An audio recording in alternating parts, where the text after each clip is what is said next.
Under the sun, the fields are alive.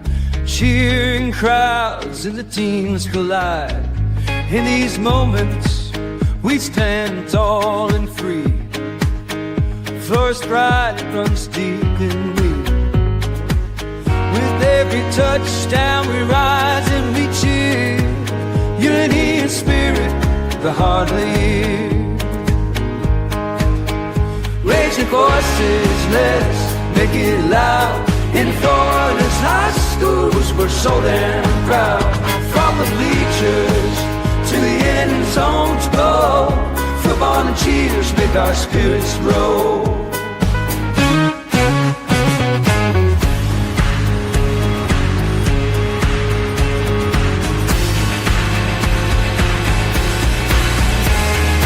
Girls in the game, they're fierce and bright. Flag in hand, they give it their might. From every town they bring their dreams. On this field of gold, nothing's as it seems. Together we shine, together we play.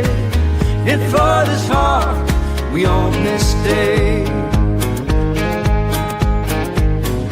Raise your voices, let's make it loud. In Florida's high schools, we're so damn proud.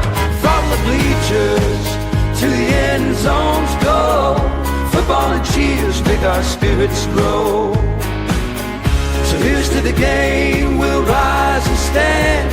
In Florida's field, real giant band.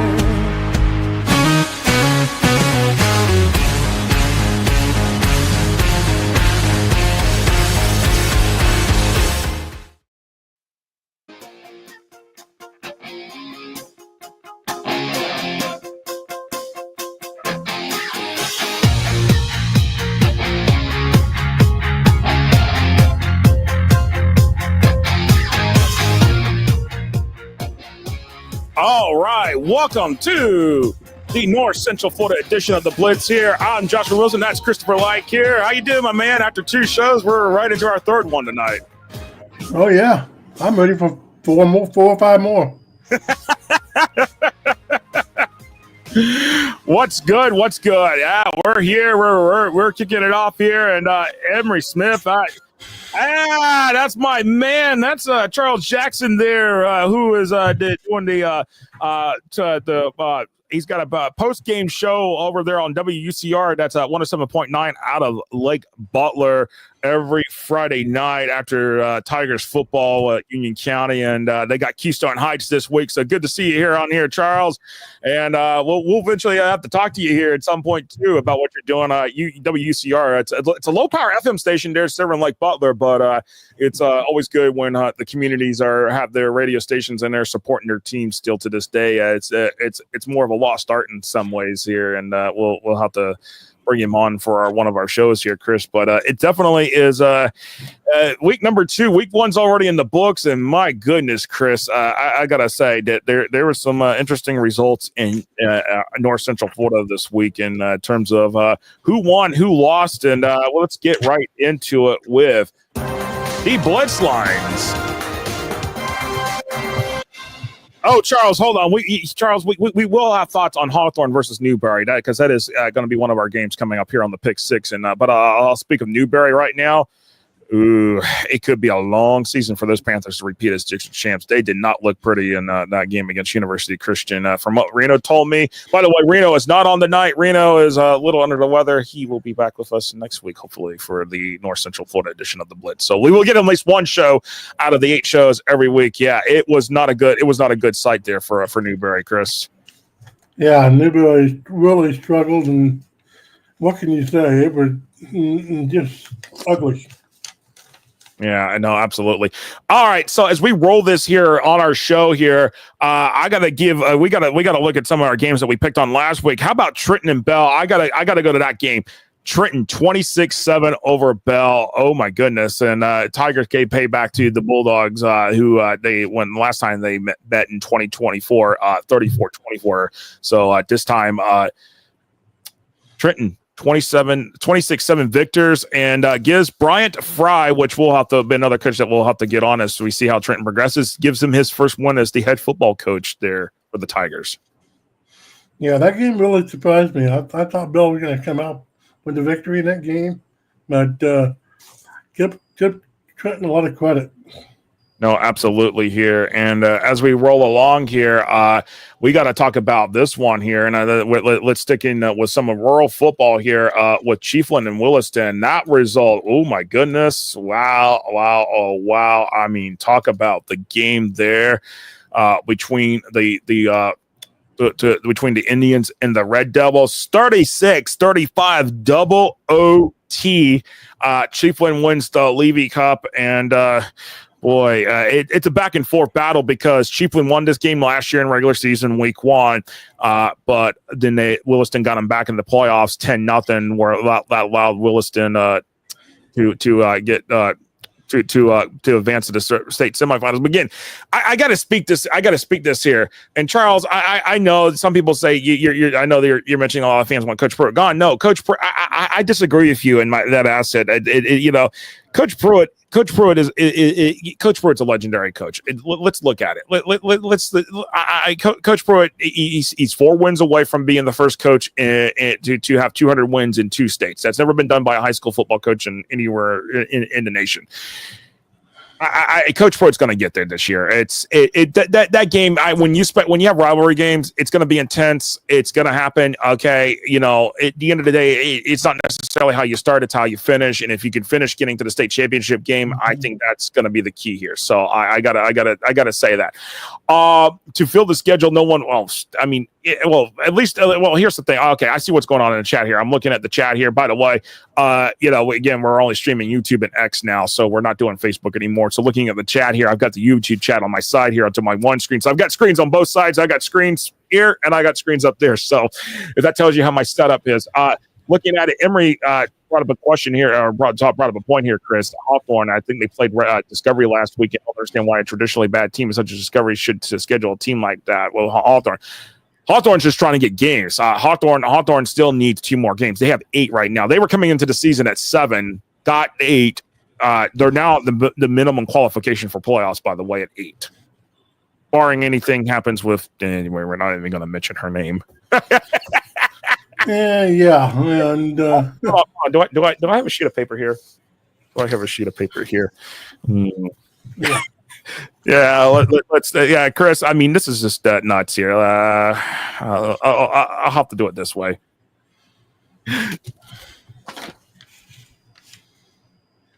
Yeah, Mother Nature. See, I even have props now, so there you go. I need to be. You know what? I'm like Bear in a way. Bear from you know who I'm talking about. ESPN and Fox. By the way, this is just it's really great to see everybody on here. So, but as we roll along here, with Chiefland and Williston, we're going down. Bradford beat Baker County 24-0. Defense basically dominated that particular game between the Tornadoes and the Wildcats and the battle, and then that battle right there, that rivalry game there. Columbia Swanee and the old Oaken. Oaken Bucket there in that particular game. Columbia just dominated Swanee 42-6. And Vanguard Buchholz, how about this 2.5 hour weather delay between the Knights and the Bobcats, and Buchholz comes away with a 15-13 win. I mean, Mark, I know I need to work on my props. I just do it on the fly here. I got to get a whiteboard and do the whiteboard thing like the Bear does or something like that. So. But anyways, just looking at it, and then South Sutton beat Haines City. I just want to mention the score because it was pretty badly. It was a lot to a little, basically a lot to a nothing, I should say, on that game. But South Sutton beating Haines City. Those were on our picks, and then of course I got to give a big shout out to and because I know coaches will talk to Coach about this here in a moment here, but Force a 35-0 victor over North Marion to start John Brantley III's coaching stint at Forest, his alma mater, where he is a state championship winning quarterback for that program back in the 1970s. I don't even remember which year exactly. He'll tell us here when we bring him on here for the interview in a few minutes. But Forest off to a 1-0 start, and I got to think with what Coach Brantley has done, wherever he has been as a coach, be it a head coach or assistant coach, he has won ball games. He has been one of those coaches that he commands respect, and I feel like Forrest, it from what I'm hearing out of that program, it's gonna be a season to watch for them, I think, and they're probably gonna. I think they have a good shot at contending with Southlake for that district title in their district in 6A6. Yeah, John Brantley, great guy, and he's well known nationally as well, and a lot of people don't realize that. And me being in Texas for so many years, I've heard a lot of John Brantley resumes from that far distance. No, and absolutely, and then his brother Scott Brantley is another one that a lot of people know about, and there's the Scott Brantley Trophy that's given out to the top athletes, one of the top football players every year in North Central Florida. So that award is handed out in honor of his brother. But yeah, a lot to talk about, but here we are, week 2. It's already week 1 down in the books, week 2 coming up here. And, we're going to take a 2-minute timeout here, and then we're going to get Coach Brantley on for the interview here and on the North Central Florida edition of the Blitz. We appreciate everybody watching here along on the live stream here on YouTube and on X. And, we'll be right back right after this here on the Blitz.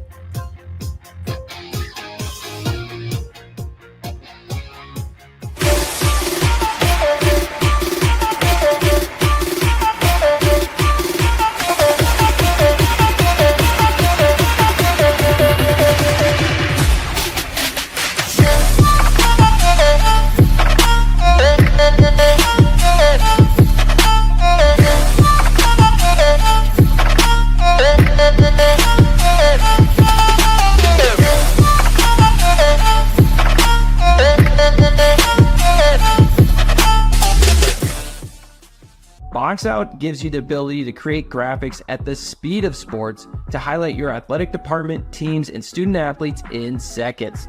Used and trusted by Notre Dame, Ohio State, UConn, Marquette, Georgetown, and many more of the top college brands in the country. If you want your school's brand to stand out through all the clutter, start your free demo at boxoutsports.com.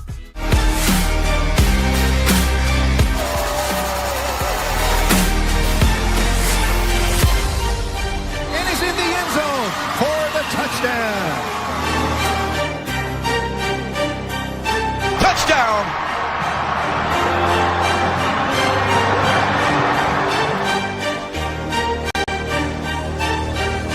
Juggled and caught! I've been thinking about this for a long time. I thought if that's out there, I want to make sure I see it and I get involved in it, because to me, this was music to my ears. I was blown away. When you look at today's kid, the millennium kid, they learn by being able to see it. If I can see it, there's a great chance that I can do it. The First Down Playbook is a tool that can essentially change the way we teach the game.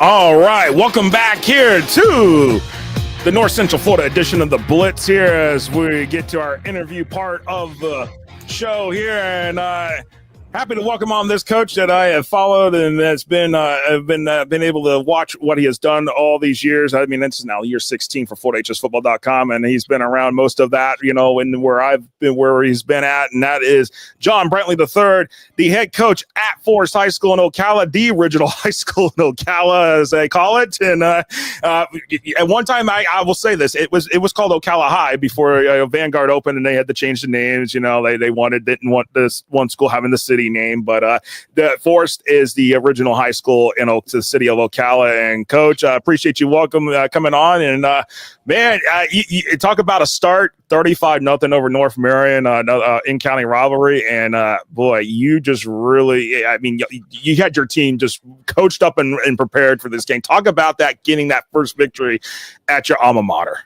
Well, Josh, I tell you what, I apologize, number one, for being on my cell phone. I tried to get it on my iPad and everything. So it's working. But no, I talked to my wife about it this weekend. I couldn't have script a better week than what we had with practice. And then the game on Friday night and everything. And it all came together. You worry about it. You come to your first game. You got a big crowd. You got a sellout crowd. We were the only game in town. Vanguard had played on Thursday night, so there was no other game in Ocala. So anybody that was halfway interested in high school football made their way to Forest High School Friday night. So it was a blessing to put on a show, and hopefully to bring something of hope back to Forest High School. I mean, Coach, just talk about this. I mean, I know, many of your coaching years obviously was at Trinity Catholic. You did have a year at Bellevue.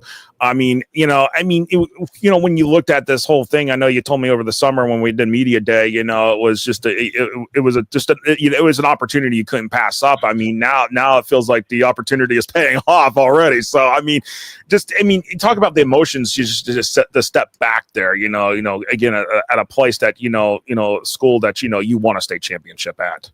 Well, and Josh, it was different. I'm not going to try and blow it up like it was the same high school and everything, because we're at a different building now. We're at a different location. We don't play out at Booster Stadium.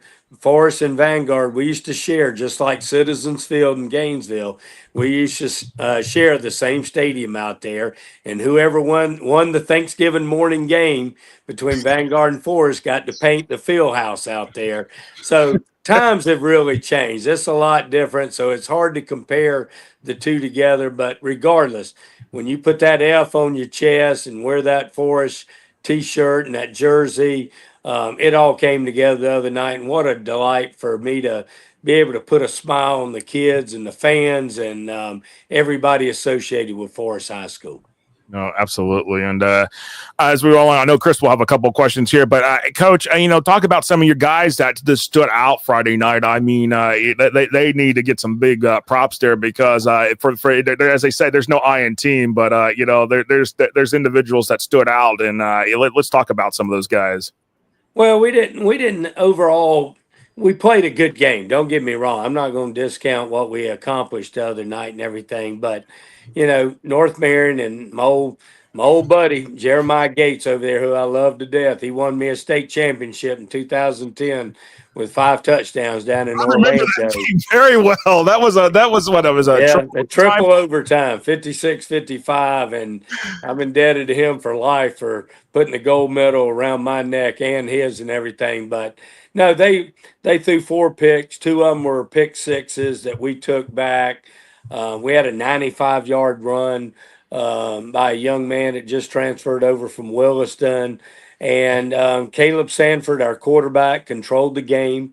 We had a good percentage of running and passing. I'm a believer you got to run the ball first, and then that sets up the passing game. But our defense came to play, and Ryan Gallegos, who's our defensive coordinator, who was 3 years coaching up at North Marion. I brought him over to Trinity last year and brought him with me to Forest.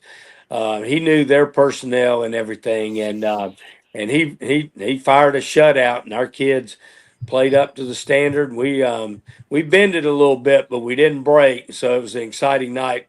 All sides. We won all 3 phases of the game, and I'm excited to having a week off. We got a big golf tournament fundraiser this week.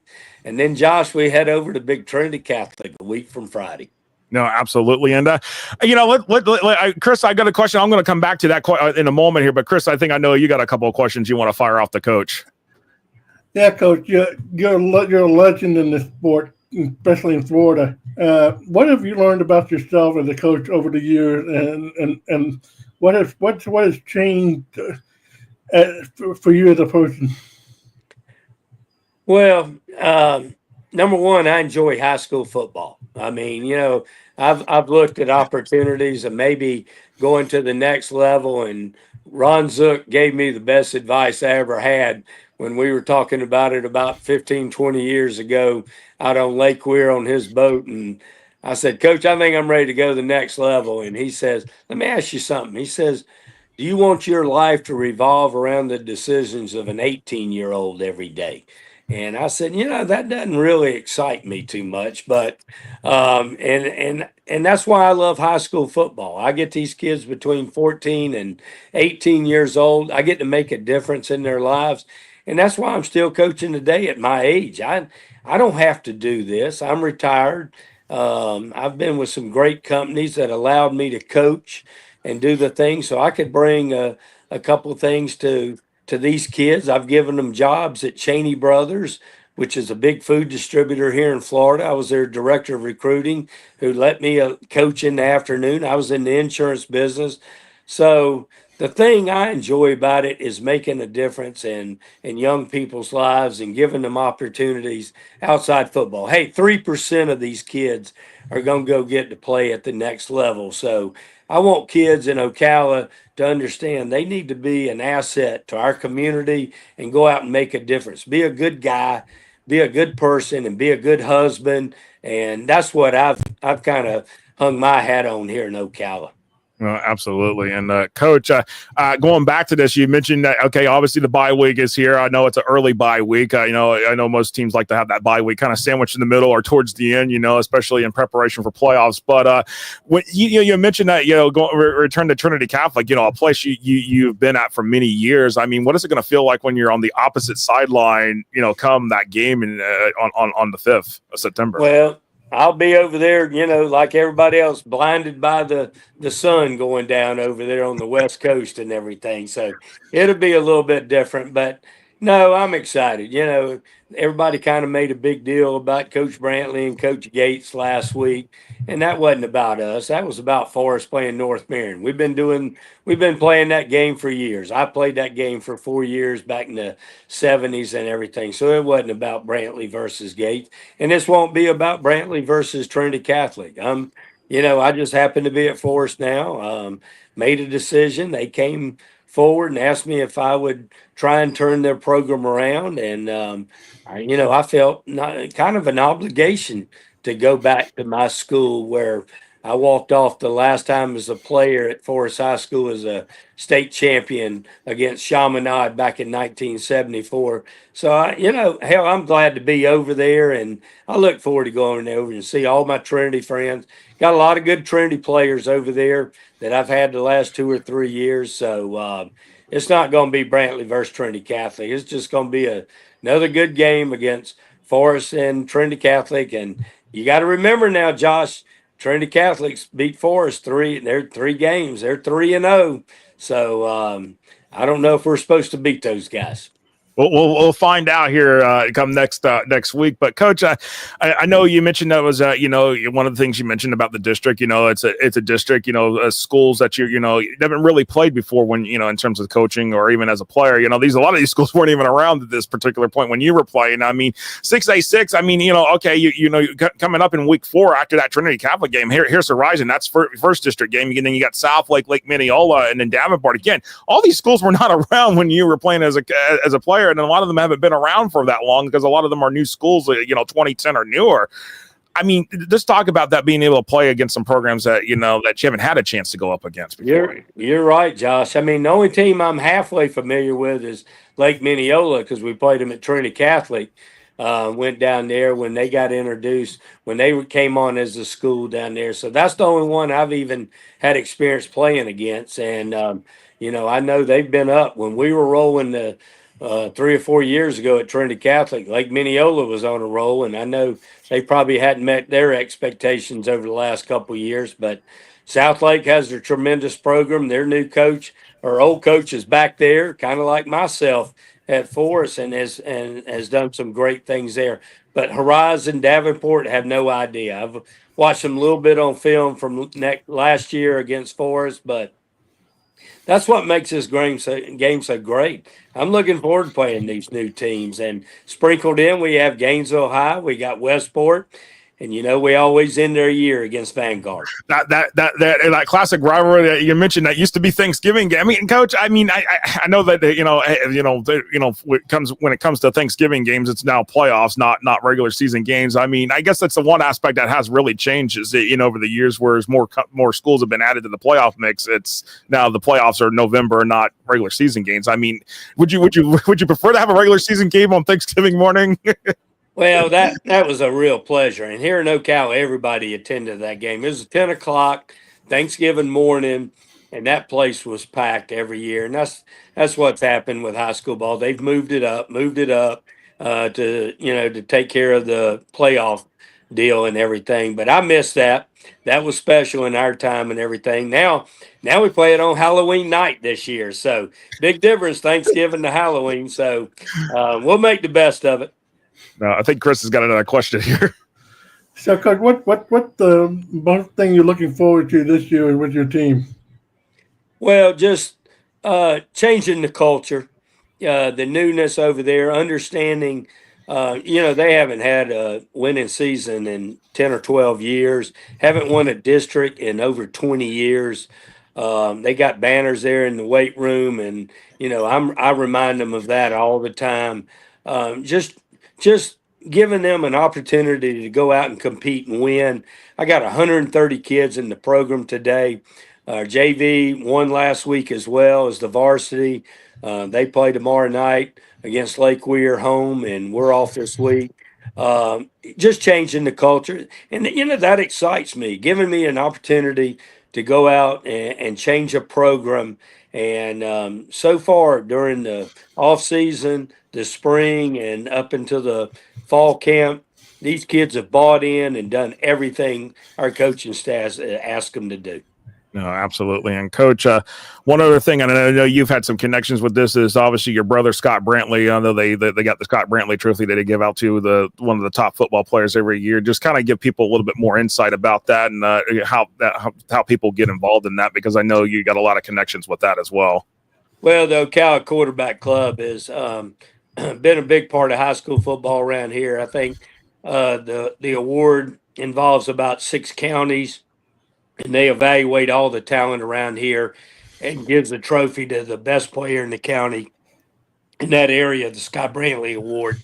Proud to say Jake Slaughter won that thing about 3 years ago, and it's a big deal here in North Central Florida. No, absolutely, Coach, and everything of that's said. But Coach, I appreciate you taking a few minutes of your time, and enjoy the bye week here and everything. And we'll keep an eye on what Forest does for the rest of the season. I'm excited to see what you do, and glad that you're still around here in the coaching ranks and haven't gone off in the sunset just yet. Because I enjoy your company, being able to talk to you, because you're a wealth of knowledge, and I definitely appreciate you being able to be here with us. Well, we're excited, Josh. Thank you, and appreciate what y'all do for high school sports, and we're excited about Forest High School this year. And hey, we may sneak up on some people, so pay attention to Forest High School. Appreciate you guys. No, appreciate it, Coach. Thank you so much. That was head coach John Brantley III from the Forest Wildcats. They are off to a 1-0 start, and again, a big 35-0 win over North Marion. Chris, I mean, Coach Brantley, he is just he's a class act. Yeah, class act and a legend in the sport. A lot of people don't give him enough credit, especially what he's done over the years. And yeah, you can't go wrong with Coach Brantley. No, absolutely. As we get ready to go to break here, for the few counties that are in North Central Florida here, they are eligible to be part of the Jacksonville Jaguars with the Whataburger Player of the Week Award. You can submit number of Player of the Week nominations through the job form that'll go out to coaches.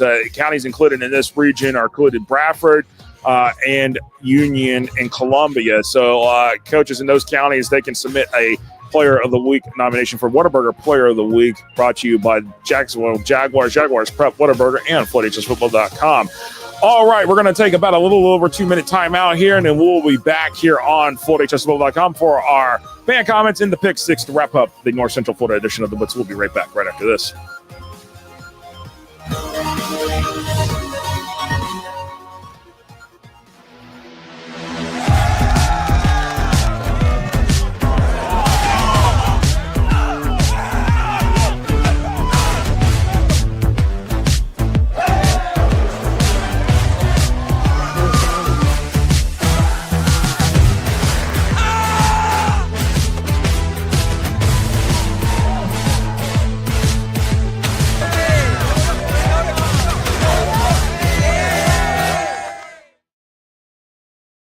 High school sports fans, follow your team live with a free ScoreStream mobile app. Download ScoreStream to get real-time scores, photos, and awesome video. Plus, follow your favorite teams and friends. Get real-time high school sports from ScoreStream. Box Out gives you the ability to create graphics at the speed of sports to highlight your athletic department, teams, and student athletes in seconds. Used and trusted by Notre Dame, Ohio State, UConn, Marquette, Georgetown, and many more of the top college brands in the country. If you want your school's brand to stand out through all the clutter, start your free demo at boxoutsports.com.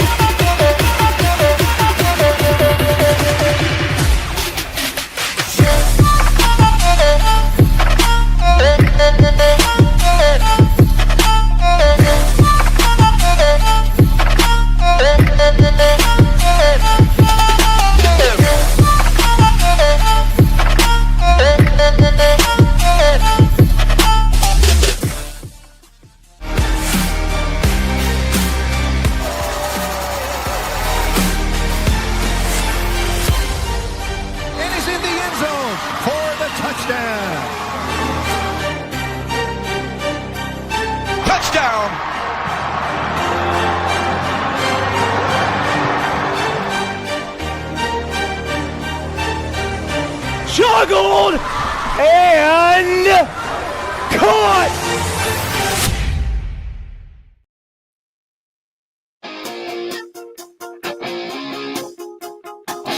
All right, welcome back here to the Blitz here for the North Central Florida edition here. I'm Josh Wilson. That's Christopher Like. Boy, it has been fun with our shows here. We're finally getting into our groove here. We have shaken off the rust, I feel like, as we roll along here. So, boy. Yeah. Boy, they're talking about rivalries in the state here, Chris, in the chat here. The chat is just going off. Oh, yeah. I'm talking about Thanksgiving tradition. You know, that used to be a thing, not just in Florida, but all across the country. You know, all these high schools would play these games on Thanksgiving Day. No, yeah, you're absolutely right. Of course, the oldest rivalry in the state is the Hardy-DeSoto game that Emery mentions. And, boy, Thanksgiving football, I wish we kind of had some Thanksgiving football, but then, it's at the same time, I like my turkey and dressing too. Yeah. I like my turkey and dressing. You know what? I do. I do. We also do like this little sounder. I do. We will have that for later for turkey gobblers this year for once again when we go to do those picks on the games here. But anyways, I can't wait for Union County versus Chiefland. That is from Seed Charles Jackson there. It's sitting there and definitely love that. And again, we're going to have some Halloween games this year. We'll have some games before Halloween, but it's that time for the pick six for week number 2 coming up here. And it says week 0. I don't know what I did. I thought I switched it, but we'll get to it going real quick here. All right, for week number 2, let's just roll along here. About that time, we got Keystone and Chiefland to come to Union for once. Yeah, I know, right? That's been a hard pressing thing there, Charles. But anyways, Chris, we have Swanee at Lafayette as our first game up on the docket here for pick 6 this week. Boy, oh boy, oh boy. Swanee 42-6 lost to Columbia last week. Lafayette just rolls last week, and that's all she wrote there. Lafayette, boy. The forecast, Lafayette rolls Dixie County 41-0. By the way, Dixie County was the FIT rural runner-up last year, so not a good start for the Bears there. Yeah, I think Swanee's going to come into this game really, really hungry, and I think they're going to win by a couple of touchdowns. You think Swanee's going to come in and hungry and win? Whoa, man! But the computer says something else here. But Chris is going Swanee here. I am going Lafayette, or some people would say I'm going with Mayo. Yes. By the way, funny thing is that they did challenge the town name a few 3 years ago to one day to instead of Mayo, it was called Miracle Whip. Some people are going Swanee here. Swanee by 10, CJ said. Charles Jackson's going. Mark Cannon's going Swanee. But Ellis Hall, it says Mayo by 12. Computers too.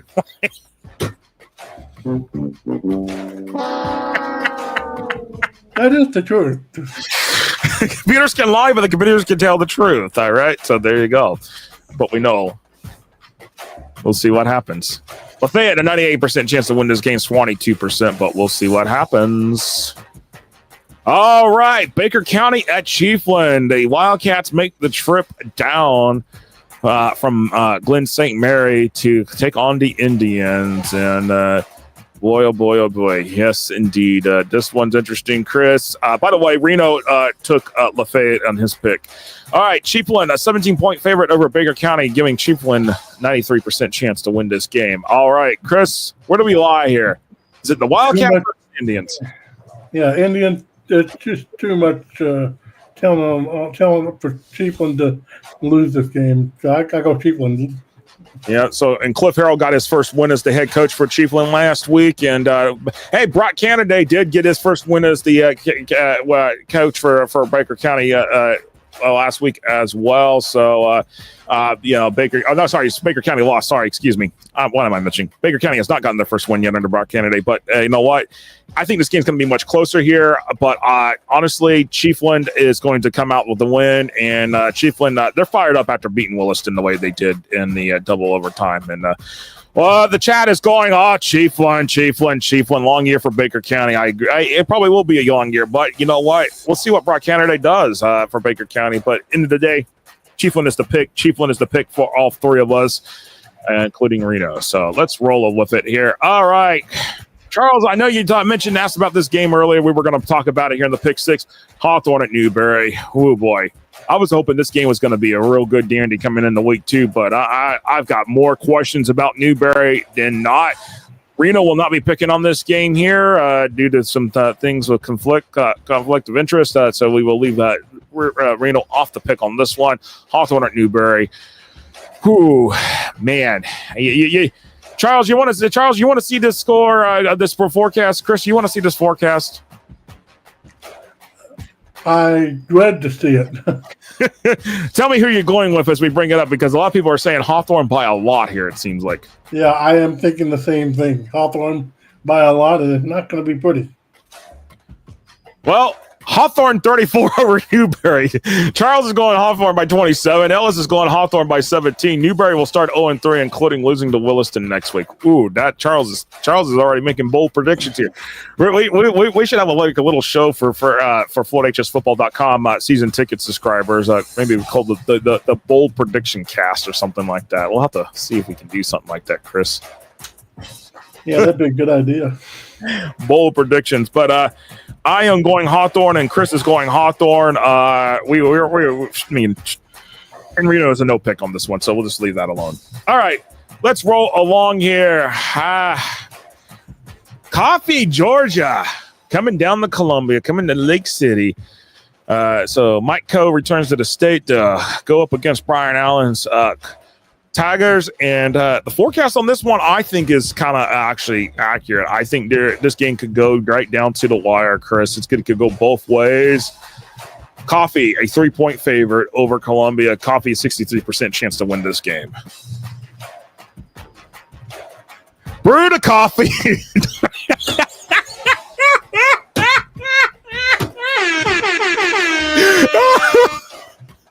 Chris has the props. There you go. Oh my goodness. Newberry lost too much. Charles Jackson's going Columbia. Ellis Hall's going Columbia. Man, but Chris is going Coffee. Reno is going Columbia. Who do I take? Do I go ahead and brew myself a cup of Maxwell House I will not drink because I am not a coffee drinker? I'm not either. Or do I take Columbia? If I knew where Hunter Williams was at, a.k.a. Columbia fan, I don't know, would he like me for this or would he not like me for this? You know what? Give me the spread. Give me the points. I'm taking Columbia. I'm going for decaf. Neither. I'll take a hot chocolate, please. Thank you. By the way, with this, 5 pumps of chocolate, 2 pumps of vanilla at Starbucks. There you go. That's my order. Well, maybe go across the border and go to Tim Hortons. I have no coffee. I want Tim Hortons. Oh my gosh. Tim Hortons. Somebody, I do not like coffee. Give me hot chocolate. Again, Starbucks, 5 pumps of chocolate, 2 pumps of vanilla. That's the classic recipe before they changed it. Tea. I can take a sweet tea. All right. Anyways, we got 2 more games to pick. Bradford at Dunellen. Tornadoes won 24-0 to Rebecca County last week. Dunellen came up short 17-14 against Florida High. By the way, the Florida Power Rankings Index had a game at spread of 3 on that. 3.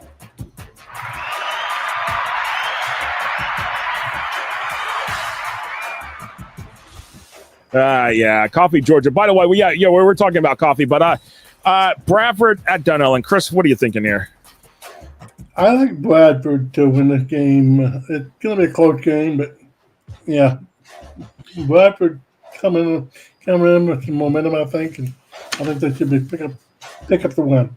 A lot of the chat is going for Bradford, but Reno thinks Dunellen is going to come in and they're going to be able to win this game here. But Bradford's got a stifling defense, and that's what won them the game last week. And Dunellen's going to make it interesting. And hold on 1 second too. Yeah, hold on 1 second. Our next, make sure real quick here, because our guest for our next show is Tommy Joe Wooden for the Panhandle, and they say apparently he didn't get the link, and I sent that like about 5 hours ago. Oh, it only took this long for a Wawa mention.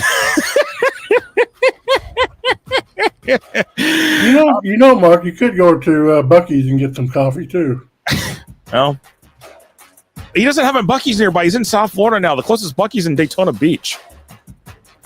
But anyways, Bradford is a 9-point favorite. Bradford 80% win probability in this game. All right, our final game here is Vero Beach at Buchholz, and everybody was probably wondering why was that game not on the picks last night. Well, here it is tonight because it was on for this one.